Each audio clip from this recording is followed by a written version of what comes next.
تحية بها.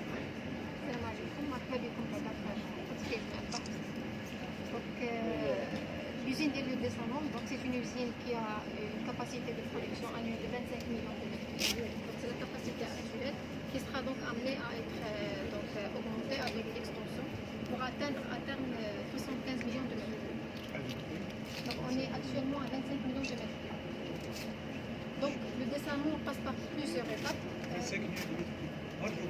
25 مليون في عام سنويا. Donc le dessalement est alimenté par ce canal d'eau de mer qui ramène l'eau de mer sur le procédé. Donc l'eau va graviter vers la station de pompage du dessalement. Cette station comprend des filtres qui permettent d'éliminer les impuretés qui arrivent avec l'eau de mer. Par la suite, nous entamons l'étape du pré-traitement qui comprend deux procédés. Le premier procédé s'appelle la flottation à air dissous. Donc au niveau de cette étape, nous avons comme objectif d'éliminer les fines particules en ajoutant deux matières qu'on appelle un coagulant et un floculant qui permettent donc de rassembler les fines particules les unes avec les autres. Par la suite, nous faisons un flux de bulles d'air pour faire flotter toutes les impuretés vers la surface et par la suite, on les élimine par des racleurs mécaniques. La deuxième étape du pré-traitement, c'est ce qu'on appelle l'ultrafiltration. Donc c'est une séparation à base de membrane. Nous avons au niveau de cette unité 20 trains, ce qu'on appelle dans notre jargon 20 trains, et au niveau de chacun, nous avons 84 membranes. La porosité de ces membranes est de 30 nanomètres.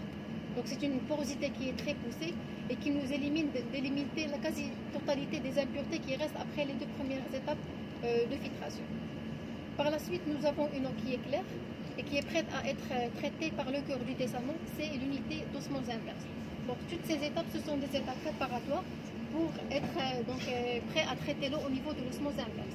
C'est une unité qui a actuellement 6 unités, 5 unités opérationnelles et une de réserve, pour pouvoir garder toujours la même capacité de production parce que nous avons bien sûr des opérations de maintenance et de nettoyage de membranes qui sont donc programmées. Donc pour cela, nous avons installé un 6e train de réserve pour répondre à cet objectif. Au niveau de l'unité d'osmose inverse, nous avons presque 1029 membranes installées sur chacun. Et au niveau de chaque train, nous faisons donc passer l'eau de mer à travers les membranes en pressurisant cette eau en recourant à des pompes haute pression qui font monter la pression jusqu'à 65 bars. Donc avec cette pression, nous sommes capables de faire passer l'eau à travers les membranes d'osmose inverse pour extraire deux fluides. Le premier fluide, c'est ce qu'on appelle le perméa, donc c'est la production principale du dessalement. Et le deuxième fluide, c'est en fait de l'eau de mer, ce qu'on appelle le concentrat. C'est là où on retrouve les sels qu'on avait extraits du perméa. Donc on le retrouve dans une deuxième solution qui s'appelle le concentrat. Revenons toujours au perméa, qui est la production principale du site, du